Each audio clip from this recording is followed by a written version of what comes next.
옆에 분에게 인사하겠습니다. 참 잘 오셨습니다. 예, 잘 오셨습니다. IVP 배경 주석을 보면 룻기가 기록될 당시 과부에 대한 설명이 나옵니다. 그 당시 과부의 위치는 어느 정도인가? 한번 들어보십시오.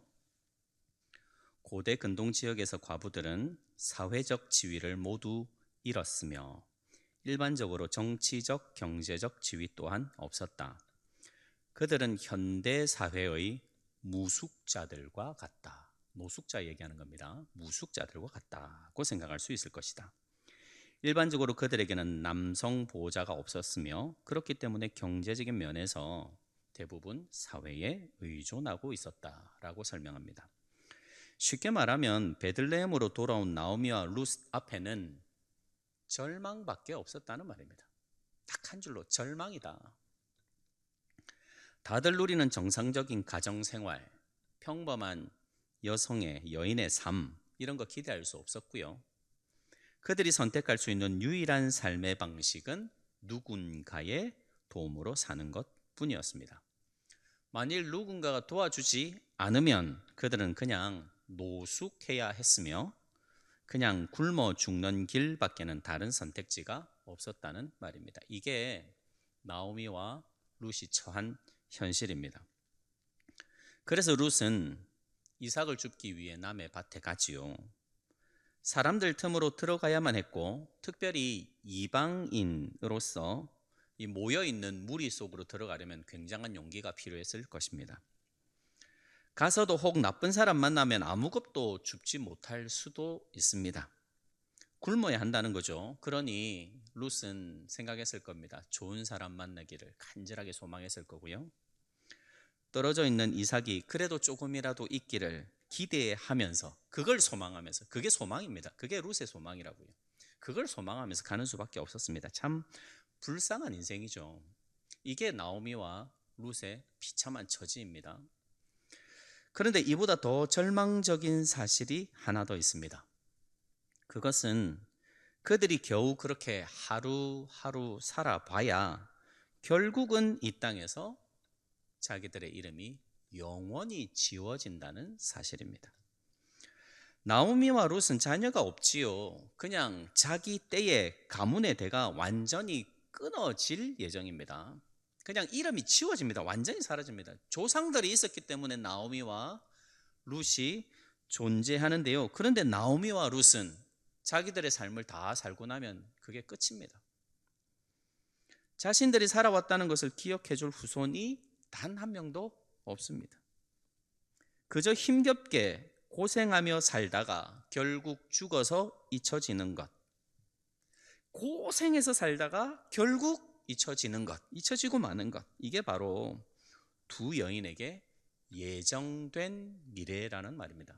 예정이 되어 있습니다. 그들은 딱 정해져 있습니다. 이것 외에는 다른 방법이 없습니다. 고생해서 살다가 죽으면 영원히 잊혀지는 것, 이것밖에 없습니다.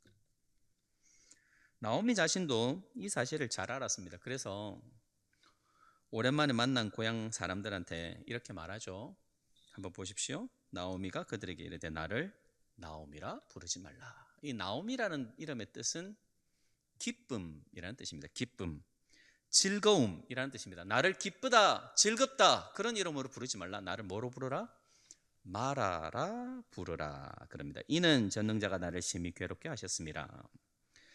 내가 풍족하게 나갔더니 여호와께서 내게 비어 돌아오게 하셨느니라. 여호와께서 나를 징벌하셨고 전능자가 나를 괴롭게 하셨거늘 어찌 나를 나오미라 부르느냐 이럽니다.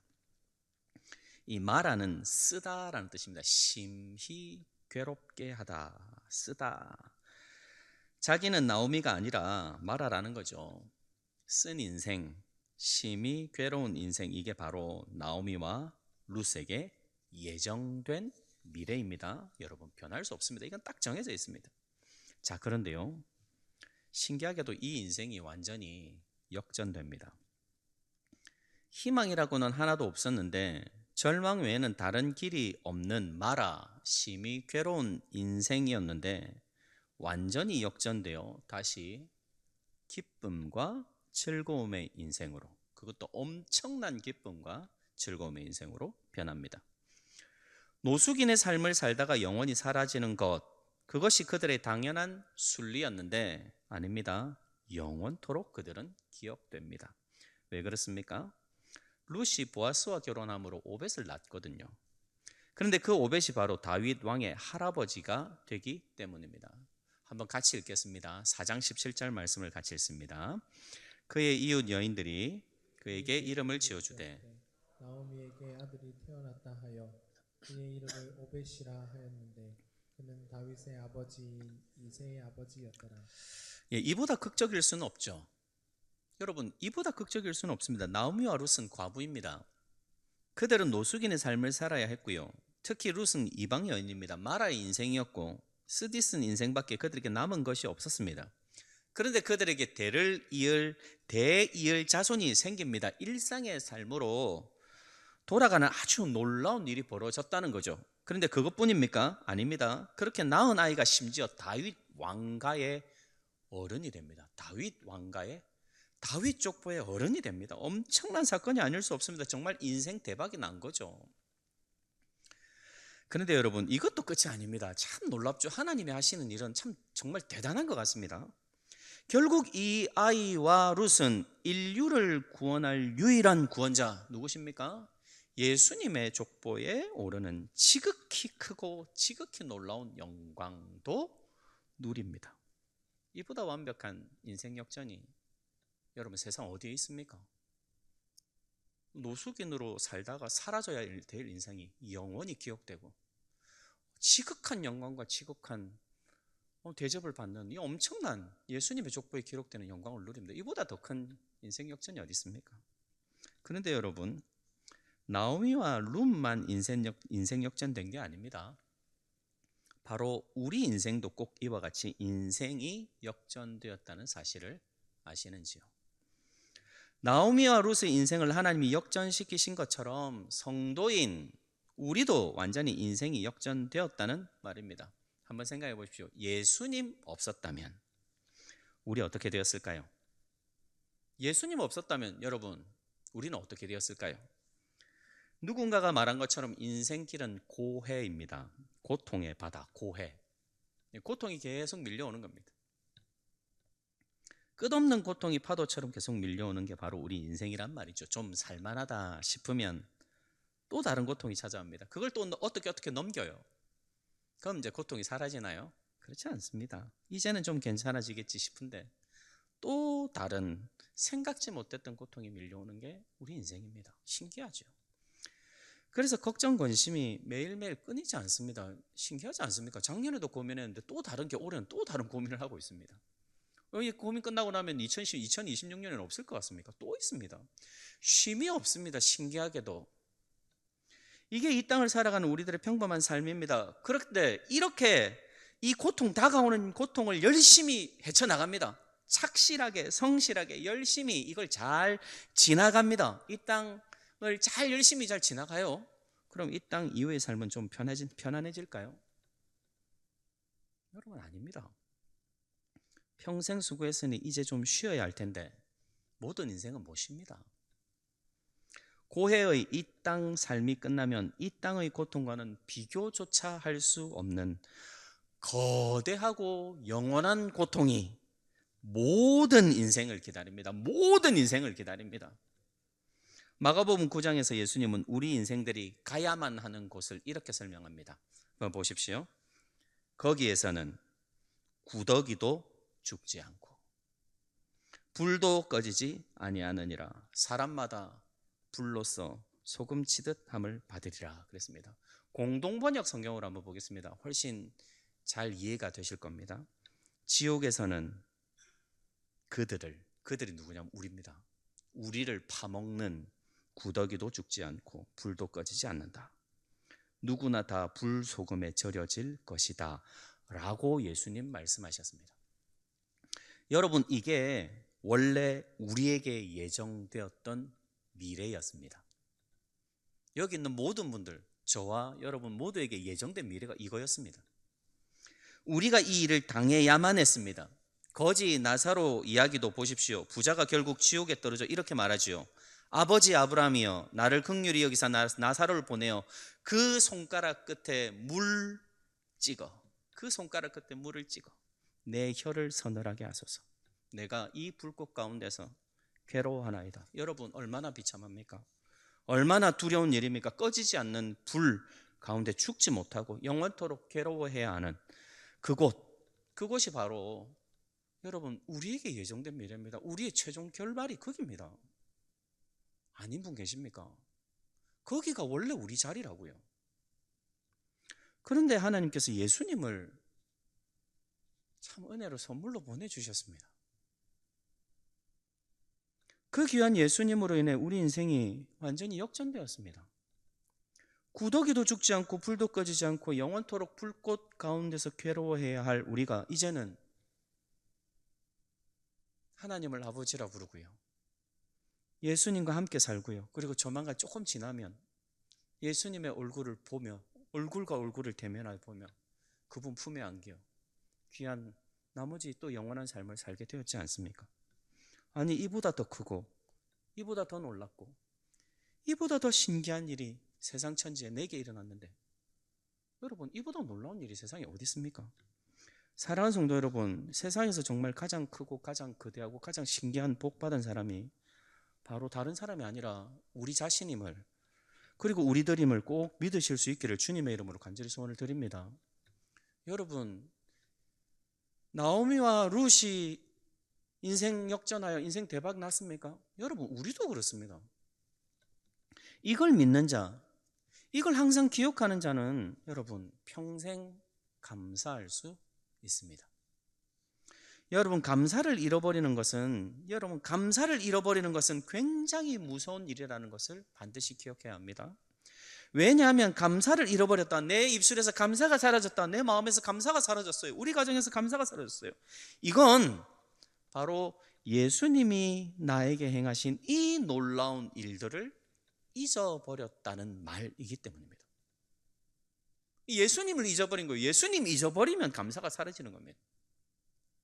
예수님을 기억하면 평생 감사할 수 있는데 예수님을 잊어버리면 감사가 사라지죠. 당연히 내가 뭐라도 잘난 줄 알고 내가 뭐라도 되는 줄 알고 예수님 잊어버리고 살면 감사가 사라지는 겁니다. 여러분 원래 우리는 죄송합니다, 구더기 옆자리입니다. 원래 우리 자리는 구더기 옆자리라고요. 원래 우리 자리는 지옥입니다. 그런데 예수님께서 우리를 건져주셨습니다. 예수님께서 친히 우리 대신해서 죽으시고 예수님이 우리 대신에 그 지옥을 친히 경험하심으로 여러분 우리 자리가 완전히 바뀌었다는 말입니다. 이제 예수님 옆자리가 우리 자리가 되었습니다. 구더기 옆자리였는데 지옥이었는데 이제 완전히 다른 세상으로 바뀐 거예요. 이제 우리는 예수님과 함께 살아가는 놀라운 존재로 변화되었다는 말입니다. 나오미와 룻이 노숙자로 살아야 했고 그렇게 살다가 죽어 영원한 어둠 속에 떨어져야만 했었는데 완전히 인생 역전된 것처럼 우리 인생도 예수님으로 인해 완전히 새로운 삶을 살게 되었다는 말입니다. 그러니 여러분 예수님이 우리에게 행하신 놀라운 일들을 기억한다면 우리가 오늘도 예수님을 잊어버리지 않으려고 예수님을 잊지 않고 계속 항상 모시고 살기만 한다면 우리는 항상 감사할 수 있고요, 평생 감사할 수 있다는 말입니다. 사랑하는 성도 여러분, 예수님을 기억하심으로 평생 감사하실 수 있기를 주님의 이름으로 간절히 소원을 드립니다. 여러분은 혹시 여러분 입술에서 감사가 사라지고 있는 것은 아니신지요? 내 원래 자리를 잊어버린 것은 아니신지요? 내 원래 자리가 얼마나 비참하고 추하고 더러운 자리인지, 근데 그 자리가 내 자리였다는 것을 잊어버린 사람 안 계신지요?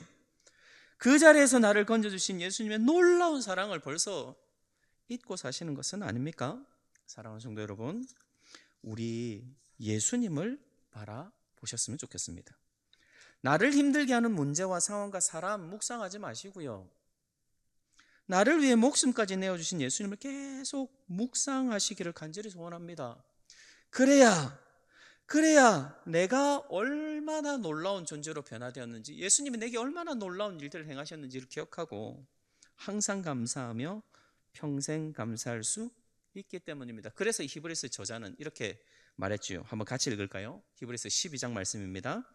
모든 무거운 것과 얽매이기 쉬운 죄를 벗어버리고 인내로서 우리 앞에 당한 경주를 하며 믿음의 주요 또 온전하게 하시는 이인 예수를 바라보자 그랬습니다. 오늘 하루 여러분 무엇을 바라보셨습니까? 무엇을 소망하셨습니까? 여러분 예수님을 바라보셔야 합니다. 내일도 눈 떠서 잠들 때까지 의도적으로 예수님을 바라보셔야 합니다. 믿음의 주요 또 온전하게 하시는 이는 예수님밖에 아니 계시거든요. 예수님을 알아야, 예수님을 기억해야 내게서 평생 감사가 나오거든요. 그래야 내가 바른 삶을 살 수 있고 내가 예수님을 위해서 그럼 어떻게 살까 고민하거든요. 믿음의 주요 또 온전하게 하시는 이인 예수님을 바라보심으로 평생 감사가 넘치시는 우리 남천교회 성도님들 다 되시기를 주님의 이름으로 간절히 소원을 드립니다. 여러분 이렇게 우리 인생에 역전이 생겼습니다. 그런데요, 이렇게 우리 인생을 역전시키신 예수님께 아주 중요한 소원이 하나 있습니다. 우리를 이렇게 기쁨의 삶으로 바꾸신 예수님에게는 소망이 하나 있습니다. 한번 따라서 할까요? 온 세상이 함께 기뻐하는 것. 아멘이십니까? 예수님의 관심은 우리를 넘어 우리를 관통하여 이 세상에 있습니다. 온 세상이 함께 기뻐하는 걸 원하십니다. 세상은 함께 기뻐하려 합니까? 세상은 함께 기뻐하려고 하지 않습니다. 나만 잘 되면 됩니다. 나만 어떻게든 잘 되면 됩니다. 다른 사람이 어떻게든지. 그게 세상의 가르침인데, 근데 세상과 다르죠. 예수님은 온 세상이 함께 기뻐했으면 좋겠다 싶어서 우리를 기쁨의 자리로 초청하셨다는 겁니다. 우리를 인생 역전의 자리로 먼저 초청하셨다는 거죠. 룻이 오벳을 낳는데 오벳은 다윗의 할아버지가 되지요. 그렇게 태어난 다윗은 하나님 마음에 합하여 이스라엘의 왕이 됩니다. 그 왕으로 인해 온 이스라엘이 크게 기뻐하지요. 여러분 다윗 앞에 있던 사울이 왕이었을 때 어리석은 지도자가 왕으로 서니까 어떻게 됩니까? 모든 백성이 괴롭습니다. 어리석은 지도자 앞에, 하나님을 사랑하지 않는 지도자 앞에서 온 교회가 신음합니다. 40년 동안 신음합니다. 난립니다. 근데 다윗이 왕이 되자, 하나님 마음에 합한 다윗이 왕이 되자 온 이스라엘이 기뻐하지 않습니까? 그래서 밖으로도 정복하고 안으로도 다 정복해가지고 이 평화로운 이스라엘, 이 아름다운 교회를 솔로몬에게 물려주지요. 그거 아닙니까? 즉 나오미와 룻의 인생을 바꾸신 하나님은 다윗을 통하여 온 이스라엘이 기뻐하게 하십니다. 근데 그것뿐입니까? 온 이스라엘을 기뻐하게 하셨던 그 다윗을 통하여 결국 예수님이 이 땅에 오심으로 여러분 전 인류가 기뻐합니다. 이게 하나님이 기뻐하시는 나라죠. 이게 예수님이 꿈꾸시는 나라죠. 나오미와 룻의 인생을 바꾸신 하나님은 그들의 기쁨이 그들 안에만, 그녀들 안에만 머물기를 원치 않으셨다는 말입니다. 하나님께서 그 여인들에게 기쁨을 선물로 주셨습니까? 인생 역전에 대박의 인생을 주셨습니까? 그 기쁨은 그들을 넘어 베들레헴 공동체의 기쁨이 되게 하셨고요. 결국 더 나아가 온 인류가 함께 기뻐하게 만드셨다는 말입니다. 즉 괴로웠던 인생이 예수님으로 인해 기쁨의 인생으로 역전되었습니까? 그렇다면 그 기쁨은 여러분 운동력이 있어야 합니다. 하나님의 말씀이 운동력이 있는 것처럼 하나님의 말씀이 변화시킨 우리 속에서는 기쁨이 샘솟는데 이 기쁨은 운동력이 있어야 합니다. 나로부터 점점 바깥으로 퍼져나가야 한다는 말입니다. 그래서 함께 기뻐하는 나라, 혼자만 인생 역전에서 혼자만 기뻐하는 것이 아니라 함께 기뻐하는 나라를 예수님이 원하신다는 거죠. 그래서 성도를 가리켜 복의 탱크, 저장소라고 부르지 않고 복의 통로라고 부릅니다. 복의 통로. 성도는 복의 통로가 되어야 합니다. 우리들은 복받아서 나를 위해 그 복을 가두어두는 저장 창고가 되어서는 안 됩니다. 복을 흘려 보내주는 통로가 되어야 합니다. 그래서 하나님이 아브라함을 부르시고 이렇게 말씀하시잖아요. 같이 읽겠습니다. 같이 읽습니다. 창세기 12장 2절입니다. 내가 너로 큰 민족을 이루고 복을 주어 내 이름을 창대하게 하리니 너는 복이 될지라. 너를 축복하는 자에게는 내가 복을 내리고 너를 저주하는 자에게는 내가 저주하리니 땅의 모든 족속이 너로 말미암아 복을 얻을 것이라. 아브라함아, 내가 너에게 복을 줄게. 그리고 복이 될지라. 아브라함이 복이 됩니다. 복의 근원이 됩니다. 복 덩어리가 됩니다. 그래가지고 자기만 잘 먹고 잘 사나요? 아닙니다. 3절에 땅의 모든 족속이 너로 말미암아 복 받기를 원한다 라고 말씀하고 있지 않습니까? 유진 피터스는 그의 한 책에서 이렇게 말했습니다. 많은 교회가, 많은 성도가 하나님의 부르심의 본질인 복의 통로이기를 거부하고 오히려 성공의 중심부가 되기를 추구한다. 여러분, 굉장히 무서운 말이죠. 그런데 이 일이 자신이 보니까 지금 자기가 살아가는 이 시대의 교회 속에 너무 많이 일어나더래요. 여러분 어떠십니까? 혹시 우리도 성공의 중심부가 되기를 추구하고 있는 것은 아니신지요? 여러분, 하나님은 우리에게 세상에서 성공하라고 부르시지 않으셨습니다. 여러분, 자녀가 성공하기를, 여러분, 성공이 기도의 제목이 되면 큰일 납니다. 우리 성공하라고 하나님은 부르신 게 아닙니다. 우리 성공하든지 성공하지 않든지 그리스도인은 하나님이 주시는 복 받아서 그 복의 통로, 복의 전달자 되라고 부르셨습니다. 그래서 나로 인해 온 세상이 함께 웃기를, 함께 기뻐하기를, 특별히 하나님과 함께 즐거워하기를 하나님은 간절히 원하신다는 거죠. 사랑하는 성도 여러분, 말씀을 맺겠습니다. 우리 함께 기뻐했으면 좋겠습니다. 함께 기뻐했으면 좋겠습니다. 여러분, 전도에 모이시든지 구역에 모이시든지 공동체로 모이시면 반드시 이 원과 같습니다. 이렇게 한 원이 되면 반드시 인기 있는 사람이 가운데 있습니다. 인기 있고 리더십이 있고 잘난 사람이 항상 가운데 있습니다. 그럼요, 그 사람은 원래 그냥 사랑받습니다. 그러니까 그 사람 사랑 안 해줘도 됩니다. 누구 사랑해야 될까요? 주변에 있는 사람들 사랑하는 겁니다. 그게 복의 통로가 되는 겁니다. 내가 중심부에 들어가려고 하지 말고 자세히 보시고 하나님의 눈으로 보시고 우리 공동체 안에, 우리 교회 안에, 우리 구역 안에, 우리 부서 안에 혹시 주변부로 밀려가 있는 외로운 자가 없는지, 상처받은 이가 없는지, 외톨이가 없는지 그거 살피셔서 그에게 다가가 내가 복의 통로가 되어주는 것, 그걸 하나님이 원하신다는 거죠.